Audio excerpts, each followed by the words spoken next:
آج ہم حضرت فاطمہ رضی اللہ تعالی عنہا کے فضائل بیان کریں گے۔ جناب فاطمہ رضی اللہ تعالی عنہا پیغمبر خدا صلی اللہ علیہ وآلہ وسلم کی بیٹی اور اپنے زمانے کی ممتاز خواتین میں سے تھی۔ جمال ظاہری اور روحانی اور اخلاقی اقدار اپنے والدین سے ورثہ میں پایا تھا۔ رسول اللہ صلی اللہ علیہ وآلہ وسلم کی دختر ہونے کی وجہ سے آپ کی ذات اقدس قریش و باعظمت شخصیات اور دولت مند حضرات کی نگاہوں میں مرکز توجہ تھی۔ بعض حضرات نے اپنے لیے رشتہ تک بھیجا، مگر رسول اللہ صلی اللہ علیہ وآلہ وسلم بالکل پسند نہیں فرماتے تھے، مگر اس طرح فرماتے تھے کہ ان حضرات کو پتہ چل جاتا کہ حضرت صلی اللہ علیہ وآلہ وسلم ان سے خفا ہے۔ جناب رسول اللہ صلی اللہ علیہ وآلہ وسلم نے حضرت فاطمہ رضی اللہ تعالی عنہا کا حضرت علی رضی اللہ تعالی عنہ کے لیے مخصوص کر دیا تھا، اور آپ صلی اللہ علیہ وآلہ وسلم چاہتے تھے حضرت علی رضی اللہ تعالی عنہ کی طرف سے اس کی پیشکش کی جائے۔ اصحاب پیغمبر صلی اللہ علیہ وآلہ وسلم نے یہ محسوس کر لیا تھا کہ پیغمبر خدا کا دل چاہتا ہے کہ حضرت فاطمہ رضی اللہ تعالی عنہ کا عقد حضرت علی رضی اللہ تعالی عنہ سے کر دے، لیکن حضرت علی کی طرف سے اس کی پیشکش نہیں ہو رہی تھی۔ ایک دن جناب عمر رضی اللہ تعالی عنہ، ابو بکر صدیق رضی اللہ تعالی عنہ، سعد بن معاذ وغیرہ ایک گروہ کے ساتھ مسجد میں بیٹھے ہوئے تھے۔ جناب ابو بکر رضی اللہ تعالی عنہ نے کہا، حضرت فاطمہ رضی اللہ تعالی عنہ کی نسبت کے لیے رسول اللہ صلی اللہ علیہ وآلہ وسلم نے کسی کی بھی درخواست منظور نہیں کی، اور رسول اللہ صلی اللہ علیہ وآلہ وسلم نے فرمایا کہ حضرت فاطمہ رضی اللہ تعالی عنہ کا شوہر منتخب کرنا اللہ کے ہاتھ میں ہے۔ ابھی تک حضرت علی رضی اللہ تعالی عنہ کی طرف سے جناب پیغمبر کی خدمت میں حضرت فاطمہ رضی اللہ تعالی عنہ سے رشتہ نہیں مانگا۔ شاید میں سمجھتا ہوں کہ حضرت علی رضی اللہ تعالی عنہ کی طرف سے اس اقدام کا نہ کرنے کی وجہ ان کا تہہ دست ہونا ہے۔ میں یہ سمجھتا ہوں کہ اللہ پاک نے حضرت فاطمہ رضی اللہ تعالی عنہ کو حضرت علی شیر خدا کے لیے معین کر رکھا ہے۔ جناب ابو بکر رضی اللہ تعالی عنہ نے جناب عمر رضی اللہ تعالی عنہ اور حضرت سعد رضی اللہ تعالی عنہ سے کہا، اگر تم لوگ چاہتے ہو تو ہم مل کر علی رضی اللہ تعالی عنہ کے پاس چلیں اور ان کے سامنے اس موضوع کو پیش کریں۔ اگر وہ شادی کرنے کی طرف مائل ہوں اور تہی دست کی بنیاد پر وہ شادی نہ کر رہے ہوں تو ہم ان کی مدد کریں۔ اور تینوں حضرات حضرت علی رضی اللہ تعالیٰ عنہ کے گھر آئے، مگر انہوں نے آپ کو وہاں نہیں پایا۔ معلوم ہوا کہ آپ ایک انصاری کے باغ میں اونٹ کے ذریعے ڈول کھینچ کر خرمے کے درختوں کو پانی دے رہے ہیں۔ تینوں اصحاب حضرت علی رضی اللہ تعالی عنہ کے پاس آئے اور آپ رضی اللہ تعالی عنہ نے فرمایا کہ کہاں سے آ رہے ہو اور میرے پاس کس غرض سے آئے ہو؟ جناب ابو بکر صدیق رضی اللہ تعالی عنہ نے کہا، یا علی رضی اللہ تعالی عنہ، تم کمالات کے لحاظ سے ہر ایک سے بالا تر ہو۔ ہم سب آپ کے مقام و رتبہ کہ رسول اللہ صلی اللہ علیہ وسلم کو آپ سے ہے، اس سے آگاہ ہیں۔ بزرگان اور اشراف قریش حضرت فاطمہ رضی اللہ تعالی عنہ کو واسطاری کے لیے جا چکے ہیں، لیکن تمام لوگوں کی باتوں کو پیغمبر اکرم صلی اللہ علیہ وسلم نے رد فرمایا ہے، اور یہ فرمایا ہے کہ جناب فاطمہ رضی اللہ تعالی عنہا کا شور معین کرنا خداوند عالم کے ہاتھ میں ہے۔ ہم گمان کرتے ہیں کہ خدا اور اس کے رسول نے جناب فاطمہ رضی اللہ تعالی عنہا کو آپ کے لیے مخصوص کیا ہے، دوسرا اور کوئی بھی نہیں۔ شخص اس سعادت پر افتخار کی صلاحیت نہیں رکھتا۔ ہمیں خبر نہیں ہو سکی کہ آپ اس اقدام میں کیوں کوتاہی کر رہے ہیں۔ حضرت علی رضی اللہ تعالی عنہ نے جب یہ گفتگو سنی تو آپ کی آنکھوں میں آنسو بھر آئے اور فرمایا، اے ابو بکر رضی اللہ تعالی عنہ، تم نے میرے احساسات اور اندرونی خواہشات کو ابھارا ہے اور اس کی طرف توجہ دلائی ہے جس سے میں غافل تھا۔ خدا کی قسم، تمام دنیا حضرت فاطمہ رضی اللہ تعالی عنہا کی خواستگار ہے، اور میں بھی علاقہ مند ہوں۔ جو چیز مجھے اس اقدام سے روکے ہوئے ہے وہ فقط میرا خالی ہاتھ ہونا ہے۔ جناب ابو بکر صدیق رضی اللہ تعالی عنہ نے کہا، یا علی رضی اللہ تعالی عنہ، آپ یہ بات نہ کریں، کیونکہ پیغمبر خدا رضی اللہ تعالی عنہ کی نگاہ میں دنیا اور مال دنیا کی کوئی قیمت نہیں ہے۔ میری رائے ہے کہ جتنی جلدی ہو سکے آپ اس کام میں اقدام کریں اور جناب فاطمہ رضی اللہ تعالی عنہا کی خواستگاری کی درخواست کریں۔ اسلام کی بحرانی کیفیت اور مسلمانوں کی اقتصادی زبوحالی نے حضرت علی رضی اللہ تعالی عنہ کو اس دلی خواہش سے روک رکھا تھا۔ حضرت علی رضی اللہ تعالی عنہ نے جناب ابو بکر صدیق رضی اللہ تعالی عنہ کی پیشکش پر تھوڑا سا غور کیا اور اس معاملے کے تمام اطراف اور جوائب پر غور کیا۔ ایک طرف آپ کا خالی ہاتھ ہونا اور اپنی اور تمام مسلمانوں کی اقتصادی زبوحالی اور عمومی گرفتاری دیکھ کر دوسری طرف یہ بھی جان چکے تھے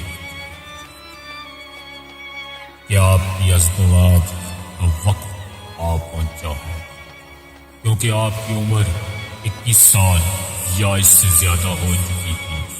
انہیں اس عمر میں شادی کرنا ہی چاہیے، اور فاطمہ رضی اللہ تعالی عنہا جیسا رشتہ بھی نہ مل سکے گا۔ اگر یہ سنہرا وقت ہاتھ سے نکل گیا تو پھر اس کا تدارک نہیں کیا جا سکے گا۔ جناب ابو بکر صدیق رضی اللہ تعالی عنہ کی پیشکش حضرت علی رضی اللہ تعالی عنہ کی روح کو اس طرح بیدار کر دیا تھا کہ آپ کا اندرونی جذبہ محبت و شعلہ ور ہوا، اور آپ سے پھر اس کام کو آخر تک پہنچانا ممکن نہ ہو سکا جس میں آپ مشغول تھے۔ آپ نے اونٹ اس کام سے علیحدہ کیا اور اپنے گھر واپس آ گئے۔ آپ نے غسل کیا اور ایک صاف ستھری عبا پہنی اور جوتے پہن کر جناب رسول خدا صلی اللہ علیہ وآلہ وسلم کی خدمت میں حاضر ہوئے۔ رسول خدا صلی اللہ علیہ وآلہ وسلم اس وقت جناب ام سلمہ رضی اللہ تعالی عنہا کے گھر تشریف فرما تھے۔ حضرت علی رضی اللہ تعالی عنہ جناب ام سلمہ رضی اللہ تعالی عنہا کے گھر گئے اور دروازہ کھٹکھٹایا۔ پیغمبر اکرم نے جب ام سلمہ رضی اللہ تعالی عنہا سے فرمایا کہ دروازہ کھولو، دروازہ کھٹکھٹانے والا وہ شخص ہے جس کو خدا اور رسول دوست رکھتے ہیں، اور وہ خدا اور اس کے رسول کو دوست رکھتا ہے۔ ام سلمہ رضی اللہ تعالی عنہا نے عرض کیا، یا رسول اللہ، میری ماں باپ آپ پر فدا ہو، یہ کون ہے جسے آپ نے دیکھے بغیر اس قسم کا فیصلہ ان کے حق میں کر دیا؟ آپ صلی اللہ علیہ وآلہ وسلم نے فرمایا، اے ام سلمہ چپ رہو، یہ بہادر اور شجاع انسان ہے جو میرا چچا زاد بھائی ہے، اور سب لوگوں سے یہ زیادہ میرے نزدیک محبوب ہے۔ جناب ام سلمہ رضی اللہ تعالیٰ عنہ اپنی جگہ سے اٹھی اور گھر کا دروازہ کھول دیا۔ حضرت علی رضی اللہ تعالیٰ عنہ گھر میں داخل ہوئے اور سلام کیا اور پیغمبر خدا کے سامنے بیٹھ گئے، اور شرم کی وجہ سے سر نیچے کیے ہوئے تھے اور اپنے ارادے کو ظاہر نہ کر سکے، اور تھوڑی دیر تک دونوں چپ رہے، اور آخر الامر پیغمبر اسلام صلی اللہ علیہ وسلم نے اس سکوت کو توڑا اور فرمایا، یا علی رضی اللہ تعالیٰ عنہ، گویا کس کام کے لیے میرے پاس آئے ہو جس کے اظہار کرنے سے شرم کر رہے ہو؟ بغیر ہچکچاہٹ کے اپنی حاجت کو بیان کرو اور مطمئن ہو جاؤ کہ تمہاری خواہش قبول کی جائے گی۔ حضرت علی رضی اللہ تعالیٰ عنہ نے عرض کیا، یا رسول اللہ، میری ماں باپ آپ پر قربان ہوں، میں آپ کے گھر میں جوان ہوا ہوں اور آپ کے لطف و کرم سے ہی مستفید رہا ہوں۔ آپ نے میری تربیت میرے ماں باپ سے بھی زیادہ کوشش فرمائی ہے، اور آپ کے وجود مبارک کی برکت سے میں نے ہدایت پائی ہے۔ یا رسول اللہ، خدا کی قسم، میری دنیا و آخرت کی کنجی آپ ہیں۔ اب وہ وقت آ پہنچا ہے کہ اپنے لیے کسی رفیق حیات کا انتخاب کروں اور خانہ دار زندگی کو تشکیل دوں تاکہ اس سے مانوس رہوں اور اپنی تکالیف کو اس وجہ سے کم کر سکوں۔ اگر آپ مصلحت دیکھیں تو اپنی دختر جناب فاطمہ رضی اللہ تعالی عنہ میرے عقد میں دے دیں، تاکہ جس سے مجھے ایک بہت بڑی سعادت نصیب ہوگی۔ پیغمبر خدا صلی اللہ علیہ وسلم اس قسم کی پیشکش کے منتظر تھے۔ آپ کا چہرہ انور خوشی اور سرور سے جگمگا اٹھا اور فرمایا، صبر کرو، فاطمہ رضی اللہ تعالی عنہ سے اس کی اجازت لے لوں۔ پیغمبر اکرم جناب فاطمہ رضی اللہ تعالی عنہ کے پاس تشریف لے گئے اور فرمایا، تم علی رضی اللہ تعالی عنہ کو بہتر جانتی ہو، وہ خواستگاری کے لیے آئے ہیں، آیا تم اجازت دیتی ہو کہ میں تمہارا ان سے عقد کر دوں؟ جناب فاطمہ رضی اللہ تعالی عنہ شرم کی وجہ سے ساکت رہی اور کچھ نہ بولی۔ پیغمبر خدا صلی اللہ علیہ وسلم نے آپ جناب کے سکوت کو رضامندی کی علامت قرار دیا۔ عزیز سامعین، پیغمبر خدا رضی اللہ تعالیٰ عنہ نے فرمایا، اے علی رضی اللہ تعالیٰ عنہ، تم جلدی سے مسجد میں جاؤ، میں تمہارے پیچھے آ رہا ہوں تاکہ لوگوں کے سامنے عقد کی تقریب اور خطبہ عقد بجا لاؤں۔ علی رضی اللہ تعالیٰ عنہ خوش و مسرور مسجد روانہ ہو گئے۔ جناب عمر رضی اللہ تعالیٰ عنہ ابو بکر صدیق رضی اللہ تعالیٰ عنہ سے راستے میں ملاقات ہو گئی۔ تمام واقعہ سے ان کو آگاہ کیا اور کہا، رسول اللہ صلی اللہ علیہ وآلہ وسلم نے اپنی دختر مجھ سے تزویج کرتی ہے اور ابھی میرے پیچھے آ رہے ہیں تاکہ لوگوں کے سامنے عقد کے مراسم انجام دیں۔ پیغمبر خدا صلی اللہ علیہ وآلہ وسلم جبکہ آپ کا چہرہ خوشی و شادمانی سے چمک رہا تھا، مسجد میں تشریف لائے اور خدا کی حمد و ثنا کے بعد فرمایا، اے لوگوں، آگاہ رہو، جبرائیل رضی اللہ تعالیٰ عنہ مجھ پر نازل ہوئے ہیں اور خداوند کریم کی طرف سے پیغام لائے ہیں کہ علی رضی اللہ تعالیٰ عنہ اور جناب فاطمہ رضی اللہ تعالی عنہ کے ازدواج کے مراسم عالم بالا میں فرشتوں کے حضور منعقد کیے جا چکے ہیں اور حکم دیا ہے کہ زمین پر بھی یہ مراسم انجام دیے جائیں۔ میں تم کو گواہ قرار دیتا ہوں۔ آپ اس کے بعد بیٹھ گئے اور حضرت علی رضی اللہ تعالیٰ عنہ سے فرمایا اٹھو اور خطبہ پڑھو۔ حضرت علی رضی اللہ تعالیٰ عنہ کھڑے ہوئے اور فرمایا میں خدا و عالم کا اس کی نعمتوں کا شکر ادا کرتا ہوں اور ایسی گواہی دیتا ہوں جو اس ذات کو پسند ہو، اس کے علاوہ کوئی اور خدا نہیں ہے، اور ایسا درود ہو جناب محمد مصطفیٰ صلی اللہ علیہ وآلہ وسلم پر جو آپ کے مقام و درجہ بالا تر کر دے۔ لوگوں، میرے اور فاطمہ رضی اللہ تعالیٰ عنہ کے ازدواج کو اللہ نے پسند فرمایا ہے اور اس کا دیا ہے۔ میرے اور فاطمہ رضی اللہ تعالیٰ عنہ ازدواج اللہ راضی ہے اور اس کا حکم دیا ہے۔ لوگوں، رسول اللہ صلی اللہ علیہ وآلہ وسلم نے فاطمہ رضی اللہ تعالیٰ عنہ کا عقد مجھ سے کر دیا ہے اور میری زرہ کو بطور مہر قبول فرمایا ہے۔ آپ ان سے پوچھ لیں اور گواہ ہو جائیں۔ مسلمانوں نے پیغمبر اکرم صلی اللہ علیہ وآلہ وسلم کی خدمت میں عرض کیا یا رسول اللہ، آپ نے فاطمہ رضی اللہ تعالی عنہ کا علی رضی اللہ تعالی عنہ سے کر دیا ہے۔ رسول اللہ صلی اللہ علیہ وآلہ وسلم نے فرمایا ہاں۔ تم حاضرین نے دعا کے لیے ہاتھ اٹھائے اور کہا خدا اس ازدواج کو تمہارے لیے مبارک قرار دے اور تم دونوں کے درمیان محبت اور الفت پیدا کر دے۔ حضرت زہرا رضی اللہ تعالی عنہ کا مہر ایک زرہ جس کی قیمت 400 یا 480 یا 500 درہم تھی، یمنی کتان کا ایک جوڑا، ایک گسپند کی کھال رنگی ہوئی۔